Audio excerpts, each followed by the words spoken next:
জামাটা দেখেন, দেখছেন? না দেখছেন? এই নেন।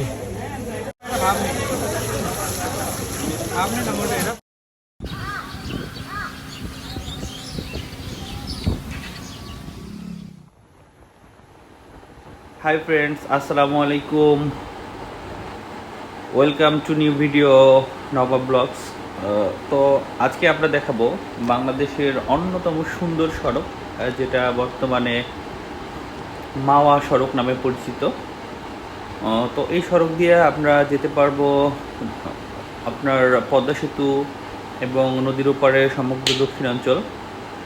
তো এটাই বাংলাদেশের সর্বপ্রথম এক্সপ্রেসওয়ে, যেটা খুব শীঘ্রই উদ্বোধন হয়েছে। এবং আমরা আজকে যাব সেই সড়ক ধরে মাওয়া পয়েন্টে, যেখানে পদ্মা নদীর ইলিশ খেতে, যেটা বাংলাদেশের সবারই ফেভারিট। তো আমরাও যাচ্ছি আজকে রাতে, দেখব পদ্মা সেতু এবং ডিনার করব মাওয়া পয়েন্টে।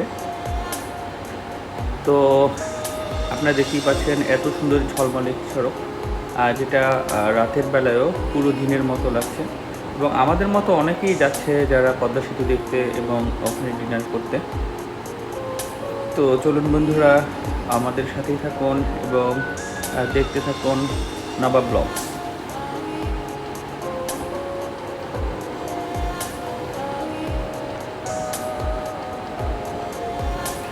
এই সড়কটির মূল বৈশিষ্ট্য হচ্ছে এখানে আপনাকে কোথাও থামতে হবে না এবং খুব সুন্দর এবং ঝলমলে পরিবেশে আপনি গন্তব্যে পৌঁছাতে পারবেন।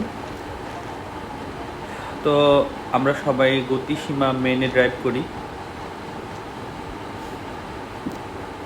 যদিও কিছুদিন ধরে শোনা যাচ্ছে যে এই হাইওয়েতে মোটরসাইকেল চলাচলের উপর কর্তৃপক্ষ নিষেধাজ্ঞা দিতে পারে। তো তখন তো আমরা অবশ্যই চলতে পারবো না, বাইক নিয়ে এই সময় ঘুরতে পারবো না।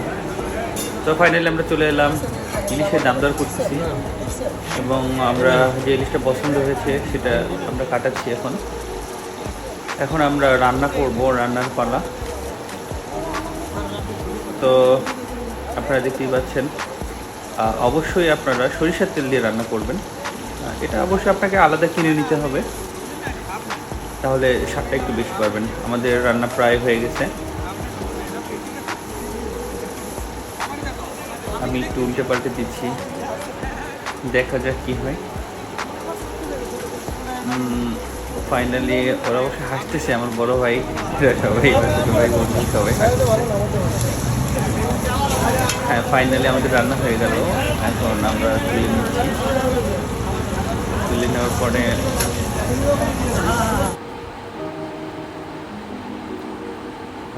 আমরা সাথে কিছু বেগুন নিয়েছিলাম স্বাদ বাড়ানোর জন্য। তো হঠাৎ একটা ছোটো ভাই এসে বলতেছে যে ভাই, আমি আপনাকে চিনি এবং আপনাকে আমি ভিডিওতে দেখেছি। তখন আমরা তাকে অফার করলাম যে তাহলে তুমি আমাদের সাথে খেতে বসো। ও অবশ্য লজ্জা পাচ্ছিল ভিডিও করা দেখে, ঠিক আছে, হঠাৎ করে। তো ফাইনালি আমাদের সাথে খেতে বসলো এবং লজ্জা পাচ্ছে। তো ছোটো ভাইয়ের বাড়িটা এখানেই, বোধহয় টিকটক আর ফেসবুকে হয়তো কোনো একটা ভিডিও দেখেছিল। সে এসে বললো যে আপনি কি ব্লগ করেন নাকি, এই টাইপের কথাবার্তা। তো ফাইনালি আমরা খাওয়া দাওয়া করতে বসলাম।